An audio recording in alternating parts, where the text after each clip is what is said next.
I-lost generation ayingoma 2K sana lam. Ayingoma 2K. Ama-2K anyathela ezinyathelweni zabantu bebeqeqeshiwe. Badecide bona utshintsha indlela yoqeqesha. Bakhulisa ama-2K ngale ndlela yabo intsha yoqeqesha abantwana. Bangazange baqeqeshwe ngayo bona. And then baphinde bajike ke ngoku aba bantu thina silandele emva kwabo. Bathi thina siyimbewu embi. Akho kwambewu imbi. Imbewu iseyileya ivela kokhokho. Qha niyaphapha nina. Nina niyaphapha nina. Ubhizi unika umntana umva wesandla kodwa wena unikwe umphambili. Umqeqesha uthi awusazi ukhulisa umntana wakho wena ngale ndlela wakhula ngayo kodwa kulonda ukuyo ngenxa yalangqeqesho wawinikiwe. Wena zololoku ngoku ubungenamntana ubusandozikhomperisha usithi ba mna ndandisetyenziswa, mna ndandibethwa, mna ndandingxoliswa, ndandikhethwa kubani ubani yena engabethwa engangxoliswa, but wena uthi ngoku unomzi nemoto ubani yena kanayo nix. Uyaphinda ufaka la ngqeqesho yayifakwa kubani, uyifaka ebantwaneni bakho ufuna bafane naye, awufuni bafane nawe.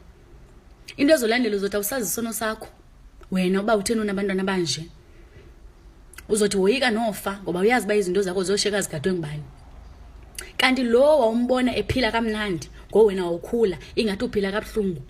Ngoku wena uqeqesha ngalandlela kwakuqeqeshwa ngayo yena kodwa umbonile ba imbeka ngandawo.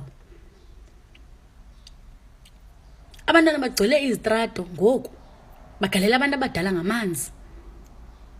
Abantu abadala basuka emsebenzini bagalela ngamanzi ngabantwana benu. Abanye baye emsebenzini bagalela ngamanzi ngabantwana benu. Abanaxesha noba kukho ifone epokothini noba kukho ntoni, noba kukho ilaptop ebhekini noba kukho ntoni babagalela ngamanzi qha. Abantu basuka othatha ifridge zabo kugalelwa amanzi emotweni ine-fridge. Kukho imali ezipokothini zabantu. Amanzi acaphukisa sikhwijana sodwa for birthdays. Uthi frustrated udibana nabantwana bakudibele nge-20 liters yi-20 ngamanzi enhloko. Ogqiba kuzothwa si-spring day. I-spring day santoni sesiphi sona kade besingekho ngoku yathina besikhula kanye wena ngoku awubukhula. Nje mona lo mntana ungangami uhambe galela abantu estratweni ngamanzi. Aba bantwana beni iqala pha ku-5 years. Iqala pha ku-5 years nibayeka bezibhuqa emola. Ngenxa kaloku endlini uqhela uyinika into ayifunayo. Athathelwe ithoyi kwabanye abantwana. Because yena kaloku yonke into ufuneka ibe yeyakhe ubomi bujikeleza apha ecam kwakhe. Uba usetaxini yena uxutha izinto zabantu, uthuka abantu, uba abantu bathi hayi kuye ubaqinisele isandla, uyababetha uyabakrwempa. Ogqiba wena uact uthi hayi ngoku ayenzayo apha phakathi kwabantu yazi endlini awutsho. Asana uThixo makasincede. uThixo makasincede thina abanye esishiyekileyo singenabantwana angasiniki bantwana basobakhulisa ngale ndlela. Uba sizobakhulisa ngale ndlela yenu yongahloniphi angasiniki Thixo amakhabambelele kancinci qala silungise. Silungele ukhulisa abantwana ngendlela eyiyo.